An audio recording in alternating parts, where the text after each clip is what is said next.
A routine walk in the woods turned into a discovery they would never forget. Father and son stumbled upon an old school bus that had been converted into a home. But what they found inside changed everything. Watch until the end to learn the secret. Subscribe to the channel and write in the comments which city you are watching from. The morning began with a kind of softness that belonged only to the countryside. Sunlight filtered gently through thin curtains in a modest house on the edge of a small village, carrying with it the promise of warmth that would soon push away the last coolness of night. In the single bedroom, a boy stirred beneath the covers, half asleep, his mind still wrapped in the haze of dreams. But his father had risen earlier, his movements deliberate, each sound muffled so as not to wake the household too soon. On the table by the door sat a pack, not large but carefully filled. 2 bottles of water, a wrapped loaf of bread, apples, a packet of dried meat, and a folded wool blanket. The man had also slipped in a small tin box containing bandages, a salve, and a knife. Because no journey into the woods, however simple, should be taken without some measure of preparation. For weeks he had promised his son this day, and for weeks the duties of work and the small interruptions of daily life had made it easy to postpone. But this morning he felt a quiet determination to follow through. Promises to children were not like promises to other people. They were heavier, more fragile. They shaped memory and trust. He wanted his boy to know that when his father said something, it mattered. So today the walk would happen, and no excuse would get in its way. The boy awoke finally, blinking against the gold of morning light. When his father told him to get dressed, his excitement lit up the room like a spark catching tinder. He threw off his blanket, searching for his favorite shirt, the faded one he considered his lucky shirt, and tugged it on with quick movements. His sneakers, worn at the edges and patched twice already, were pulled eagerly onto his feet. From beneath his pillow he took out a smooth stone he had found some days earlier, a small gray pebble he had decided was his talisman for adventure. He slipped it into his pocket, patting it once for reassurance, before rushing to the table where his father adjusted the straps of the pack. The village they left behind seemed unchanged from any other day. A dog barked lazily in the distance. Women hung laundry across sagging lines. Children ran between fences, their shouts rising into the clear air. Men nodded to one another as they went about their work, each gesture practiced, routine, repeated too many times to hold surprise. For the boy, all of this was dull, the rhythm of life so predictable that it felt lifeless. He longed for something beyond these patterns, for discovery, for proof that the world was wider than the worn cobblestones of the street. For the father, the village was more complicated. Its steadiness was comfort, but also a cage. The houses pressed close together, the same paths wound between the same hedges, the same faces said the same things at the same times. There was little room for wonder. That was why the forest mattered so much. They left the narrow road and stepped onto the dirt path that curved toward the trees. The father adjusted his stride, letting the boy move ahead but never out of reach. His thoughts were steady, his steps purposeful, but beneath his calm lay something else, a faint unease, the knowledge that curiosity in children was both gift and danger. He wanted his son to learn to see the world, but also to understand its weight, its shadows, the importance of caution. The boy, however, was all light and motion. His laughter came quickly, spilling out when he saw a rabbit dart into the brush or when he bent to examine the iridescent shell of a beetle scuttling across the path. Each object became treasure, each sound an invitation to go deeper. At first, the forest received them gently.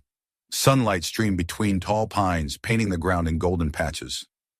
The scent of needles and damp soil hung in the air, fresh and sharp. Birds sang above, their voices weaving a chorus that seemed to echo from every branch. The boy paused often, his small hands cupping stones, leaves, or insects. Each discovery shone proudly to his father, who nodded with approval and offered short but thoughtful explanations. The father did not overwhelm him with words. He believed the forest spoke enough if one only listened.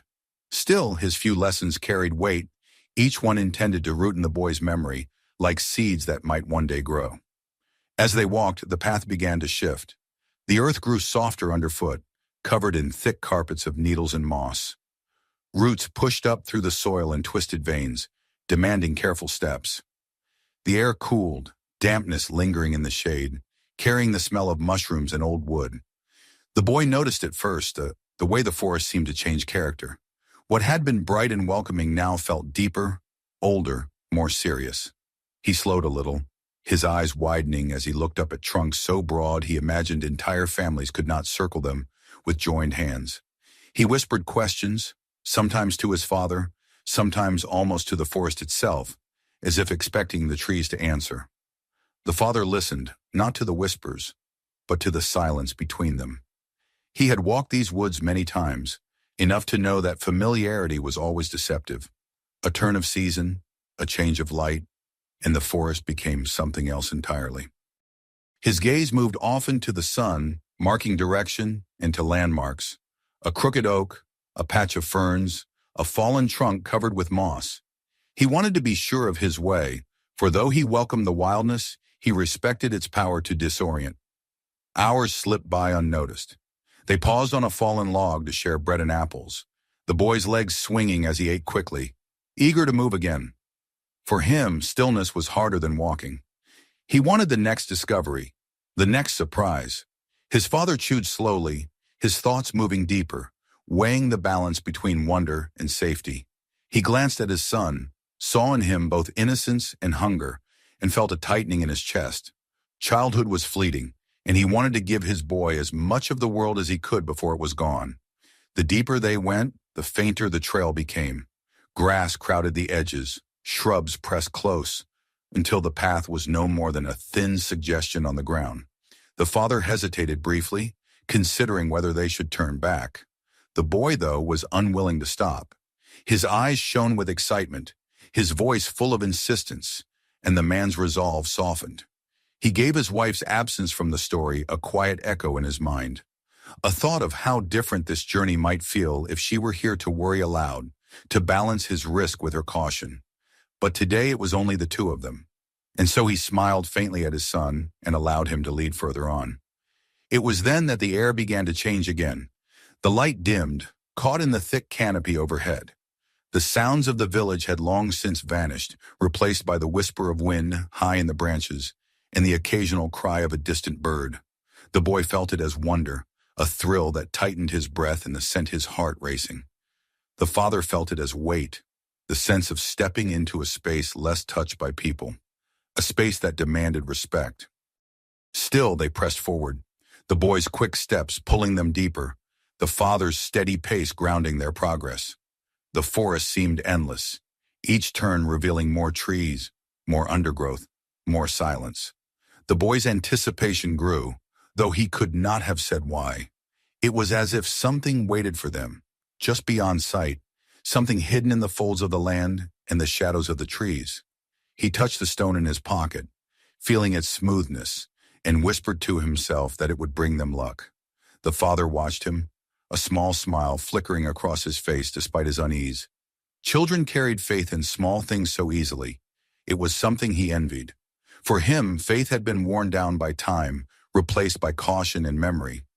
Yet he did not wish to extinguish the boy's fire. Better to walk with him into mystery than to deny him the chance to find it. The day stretched long, each step carrying them farther from the ordinary world. The forest grew thicker, the path fainter, until at last the boy stopped suddenly, his body tense, his eyes fixed on something ahead. The father followed his gaze, narrowing his eyes, and felt his breath catch. Through the screen of branches just barely visible was a glimmer of metal dull, weathered but unmistakably out of place in the wilderness. The boy's heart leapt. Here was the adventure he had dreamed of, the secret waiting in the shadows of the forest. He whispered a wordless sound, half excitement, half awe, and took a step forward. The father laid a steady hand on his shoulder, his eyes locked on the strange shape, his mind already shifting to questions. Whatever it was, it did not belong here, and that alone made it dangerous. But he also knew they could not turn back now. The forest had led them to something, and it would not let them go until they had seen it fully. The boy's eyes shone as he looked at his father, urging silently for permission to move closer. The man hesitated, feeling the tension of the moment, the weight of choice. Then slowly he nodded, and together they stepped forward, deeper into the undergrowth, toward the secret that waited in the heart of the forest. The boy moved first, stepping lightly over the tangled grass, his eyes fixed on the strange glimmer beyond the trees. His father followed more slowly, every sense sharpened now, his ears tuned to the hush of the woods, and his gaze sweeping across the shadows as if expecting them to shift. The forest pressed close, branches clawing at their sleeves, thorns catching against their shoes, as if the path they now forged was one not meant to be taken. Yet the object ahead pulled them with an undeniable force, its silent presence both warning and invitation. As they pushed through the last curtain of undergrowth, the shape revealed itself more clearly. At first glance, it seemed like a relic left behind by another age, a vehicle abandoned and half-consumed by the patience of time. But as the boy's eyes widened, he understood it was more than just a bus, though the curved roof, the long rectangular body, and the faded traces of yellow paint betrayed what it had once been. Someone had changed it, had altered its identity with their own hands. Wooden planks had been nailed across sections of the metal, forming crude walls. A narrow porch leaned against the side, its boards weathered but still holding, and a small overhang jutted above the door as though offering shelter from imagined rain. The windows, once large and square, had been framed with makeshift shutters, some still intact, others hanging loose. It looked not merely like a ruin, but like an attempt at transformation. It was a bus, yes, but one that had been turned into something more, something that stood halfway between a machine and a home. The boy felt a thrill run through him, his breath catching in his throat. It was as if he had stumbled into a secret world, a hidden cabin built not of logs but of steel and wood and stubborn determination. His imagination leapt at once into pictures, a family stepping out onto the porch, smoke rising from a chimney, voices carried into the trees. He whispered softly to himself, though his father could not hear, as if afraid to break the spell of the sight before them. The father, however, regarded the structure with a more measured eye. To him it was an enigma. He saw the rust that ate at the edges of the metal, the vines curling upward like green veins reclaiming what had been stolen from the earth. He noticed how the wheels had sunk almost entirely into the soil, leaving only the curved fenders peeking out. The yellow paint, once bright and defiant, now clung to the surface in thin, peeling strips, the color of faded parchment. And yet layered atop the ruin, there was intent. Someone had chosen to live here, had hammered wood against steel, had turned an abandoned shell into a place to stay. That knowledge unsettled him, for the forest was vast and empty. Yet here, deep in its silence, stood evidence of human persistence. They drew closer, their steps crunching softly against the thick litter of leaves. The boy felt his heart beating harder with every pace. To him it was discovery, adventure made real. To his father it was mystery, a question carved into the fabric of the wilderness. The forest around them seemed to notice too. Its usual sounds grew fainter, as though the birds themselves held back from singing near this place. The air carried a weight, a watchfulness, and even the boy sensed it, though his wonder did not fade. When they reached the side of the bus, the boy lifted his hand to touch the metal. It was rough and cold beneath his fingers, flakes of paint breaking away to stain his skin. He traced the lines where steel met wood, feeling the difference in texture, the collision of machine and home.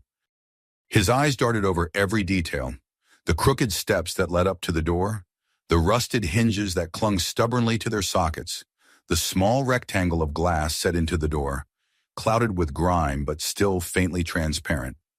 He leaned closer, pressing his face to the glass, trying to peer into the gloom beyond.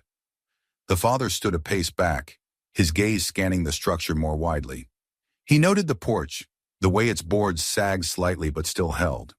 He saw the remnants of what might once have been a table nailed against the wall outside, its surface stained and split by weather.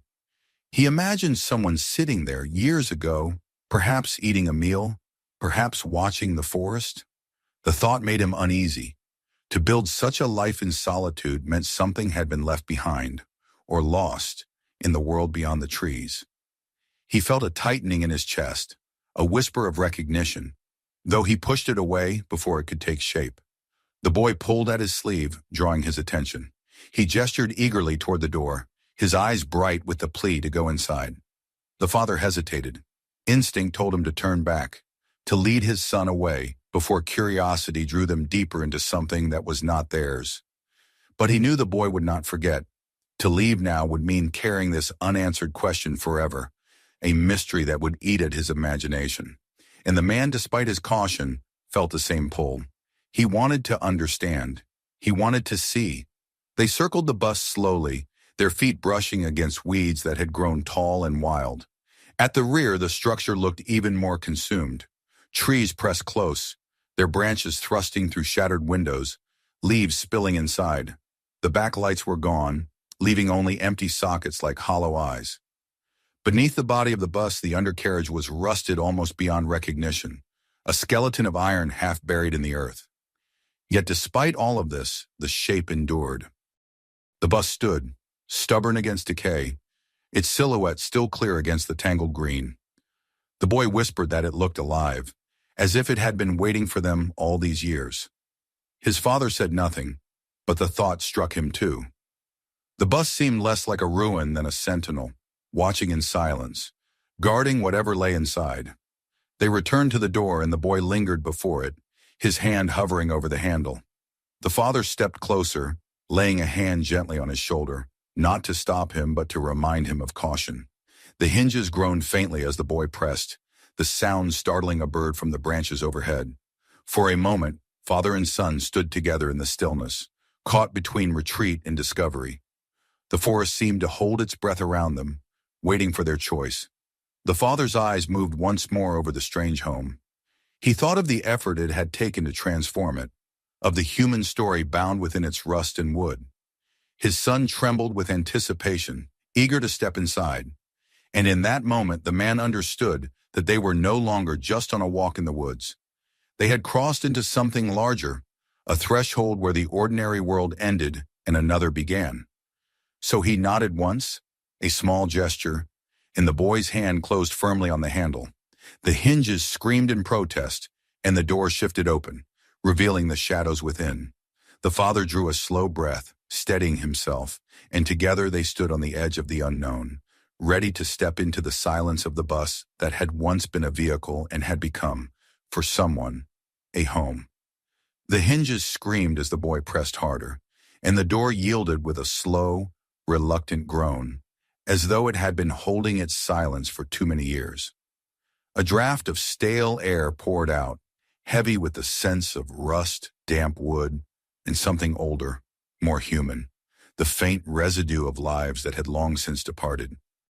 Dust spiraled upward in the shafts of dim light that filtered through the broken windows, curling and twisting like smoke. Father and son stood at the threshold, one quivering with excitement, the other steadying himself against the weight of unease. Together they crossed into the shadowed interior. The first sensation was of dimness, a gloom that pressed close yet yielded slowly as their eyes adjusted. Where one might have expected chaos and ruin, there was instead an order that suggested care, a deliberate attempt to make the place more than what it was. Rows of seats, once bolted firmly to the floor, had been torn out long ago. In their place lay the rough outline of a home. Along one side of the bus, a wooden table had been fixed against the metal wall, its surface worn smooth in places, scarred in others by knife marks and scratches that spoke of countless meals and tasks. Opposite it, two narrow bed frames had been built from planks, their edges rough but serviceable.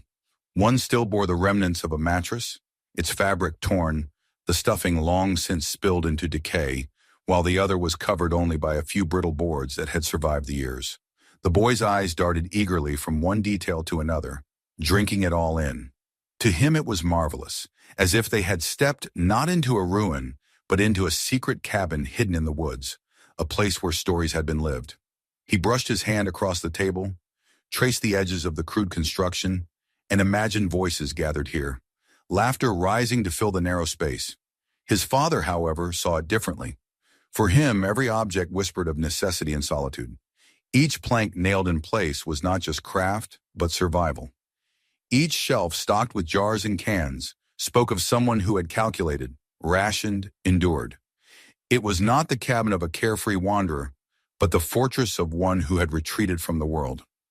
Against the walls, Shelves still clung stubbornly to their fastenings.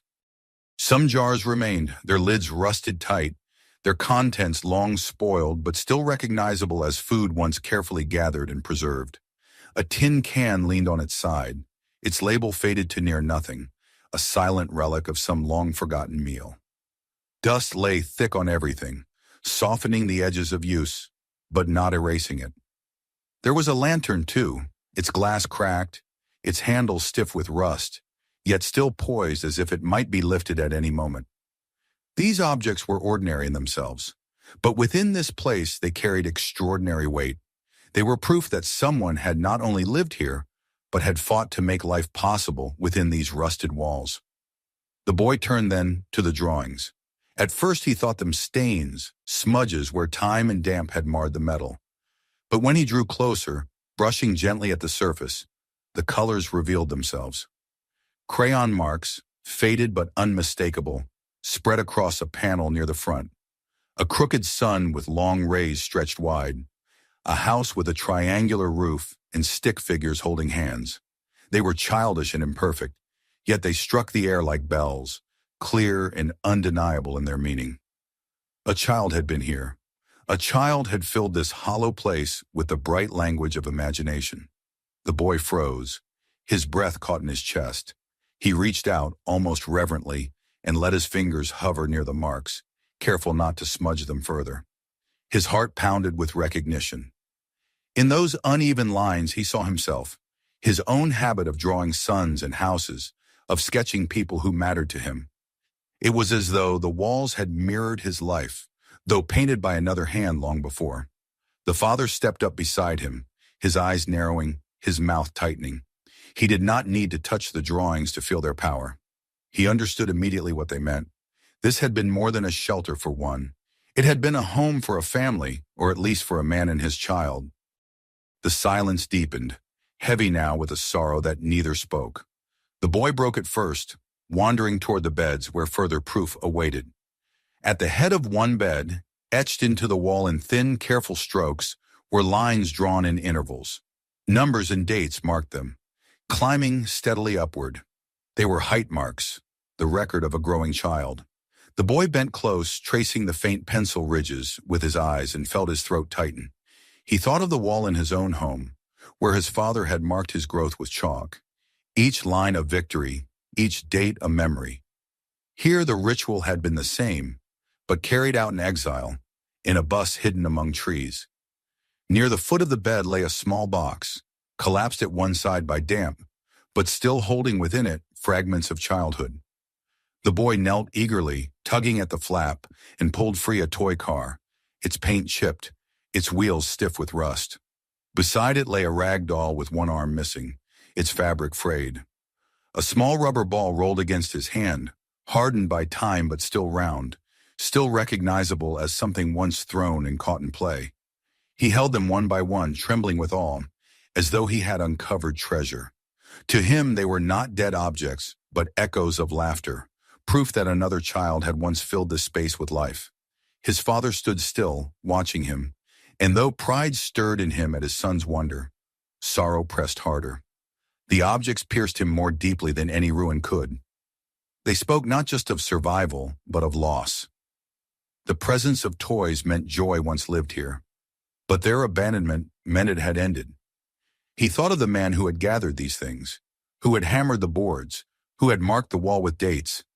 He imagined his hands rough with work, yet gentle enough to guide a child's crayon across the metal, to tuck a blanket across his narrow shoulders.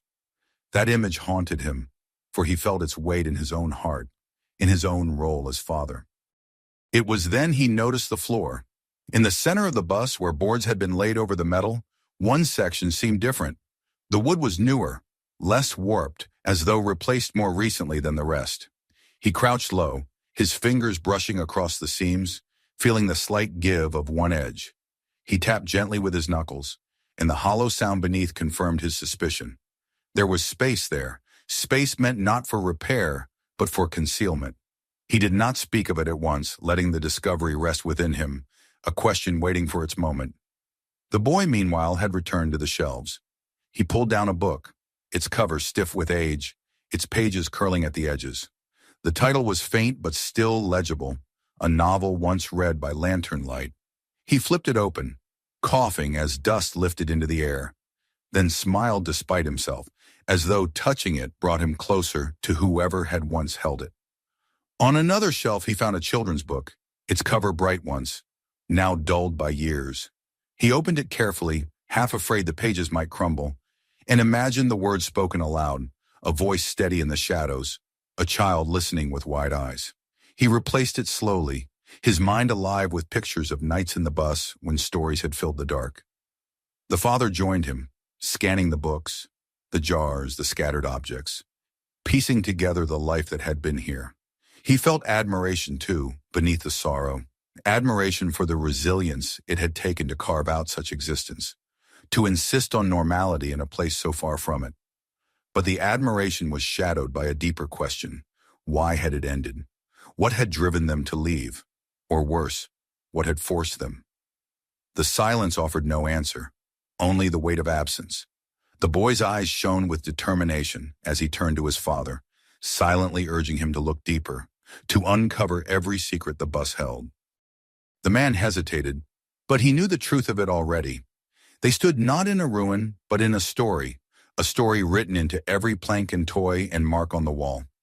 It was a story of love and struggle, of a father and child who had once fought to make this shell into a home. He felt the parallel so strongly that it unsettled him, as though the bus had been waiting to mirror his own life back to him. The air grew heavier as they lingered, the silence swelling around them, filled with echoes of voices long gone. The boy still moved with restless energy, but even he began to sense the weight of it. He slowed, his eyes lingering longer on the toys, on the marks, on the drawings, his excitement softening into reverence.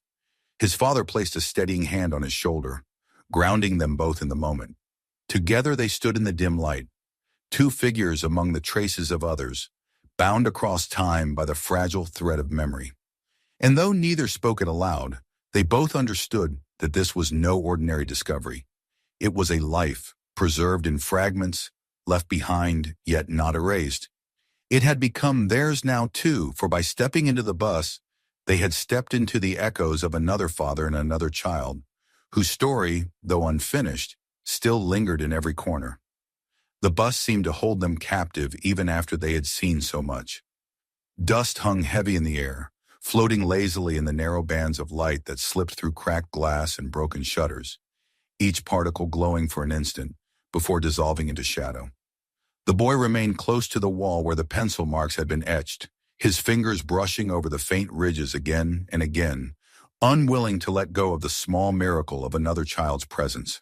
His father lingered near the center, crouched low, his hand resting on the newer boards of the floor, weighing whether to pry further into the secret space beneath.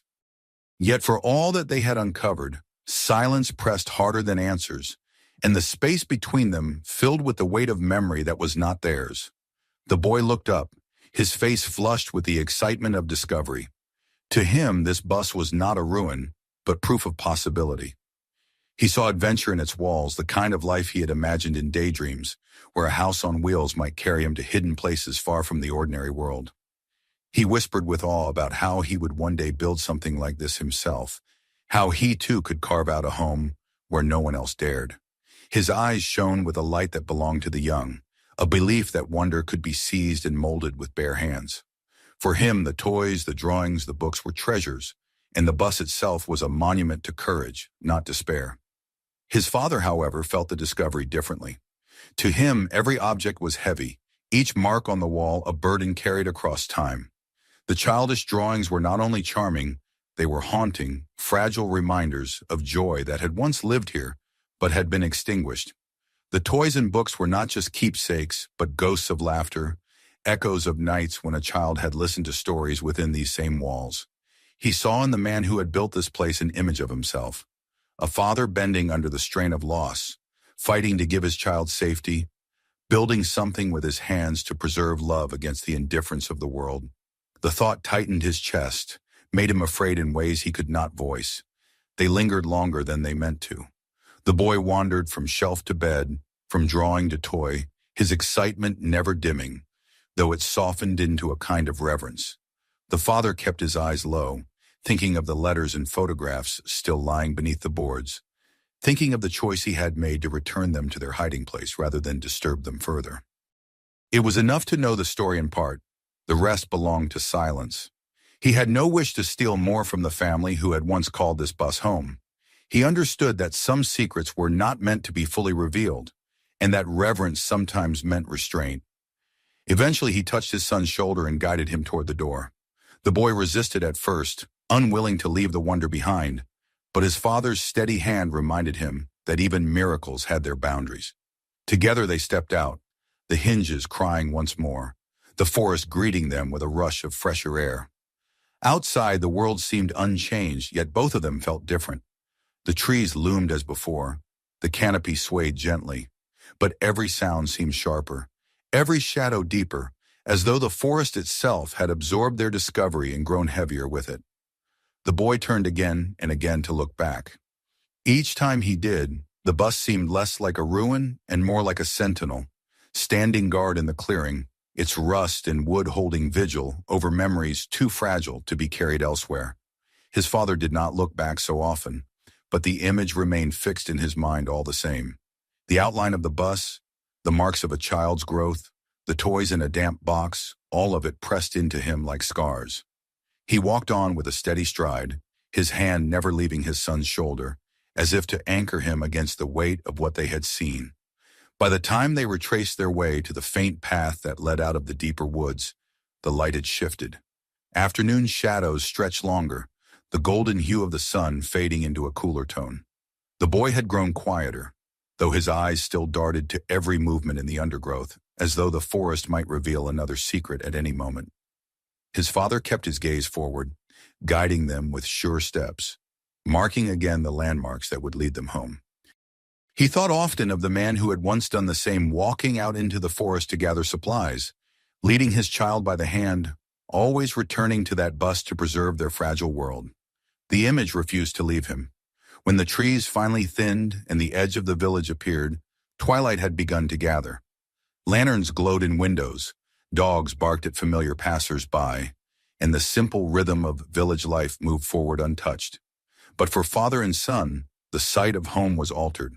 The ordinary felt strange, the familiar now colored by the knowledge of what lay hidden just beyond the horizon. They had carried something back with them, something heavier than the jars and toys left behind. That evening, they sat at their own small table, bread and cheese between them, the lamplight flickering softly. The boy leaned forward, his voice hushed but urgent, asking what would happen now, what they should do with the secret they had uncovered. His father did not answer quickly. He studied his son's eager face, the light of youth burning in his eyes, and weighed his response with care. At last he said that some stories were not meant to be solved, only remembered, that their value lay not in their ending, but in what they revealed about love, about endurance, about the lengths to which people would go to hold on to one another. The boy listened, nodding slowly. Though his young mind struggled to grasp the depth of it, he would understand in time. That night, sleep did not come easily. The boy lay awake, moonlight silvering the walls of his room, and imagined the child who had once drawn suns and houses on the walls of the bus. He saw him playing with the toy car, sitting cross-legged while his father read aloud by lantern light, measuring his height with pencil marks on the wall. He promised silently to remember, to carry their story within him so it would not be lost again. In the next room, his father lay restless as well, haunted by the image of another man like himself, a father who had built a home of rust and wood for his son. He thought of loss, of survival, of love, and of the fragile line that separated the living from the forgotten. In the days that followed, life resumed its rhythms. The father went to his work, the boy to his lessons and play, but beneath the surface nothing was the same. The boy carried a spark that made him see meaning in every discarded object, in every mark left behind. The father carried a heaviness that made him slower to anger, quicker to hold his son close, more aware of how fragile each moment was.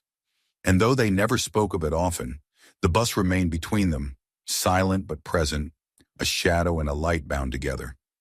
The forest reclaimed the bus as it always had, Each day leaves fell across its roof, vines tightened their grip. The yellow paint flaked a little more. Yet inside, the drawing still clung to metal, the toys still rested in their box. The pencil marks still whispered of growth. Beneath the boards, the rucksack remained, its letters and photographs preserved in silence. The bus kept its vigil, waiting for others who might stumble upon it, offering fragments of its story to those willing to look. For the family who had discovered it, the memory never faded. It became a thread woven into their own lives, shaping the way they saw the world and one another. The boy grew with the knowledge that love could endure even in exile, that stories mattered even when they had no clear endings. The father grew with the knowledge that to protect his son meant not just giving him safety, but giving him the ability to remember, to carry meaning forward. And together they carried the truth that even in forgotten places, life leaves its trace, and even in silence, love speaks. When the boy one evening took a piece of chalk and marked his own height upon the wall of their home, his father stood beside him, steadying his hand. His mother, watching, felt her eyes blur with tears, for in that simple act the story of the bus lived on, not as ruin but as memory, not as tragedy but as testament. And so the forgotten bus in the heart of the forest became more than rust and wood. It became part of them, inseparable, a quiet echo carried forward into every step of their lives. If this story moved you, make sure to subscribe so you never miss what's coming next. Take a moment to check out our other videos for more powerful stories waiting to be discovered. And don't forget to share this video with your friends and family. Some stories are too meaningful to keep to yourself.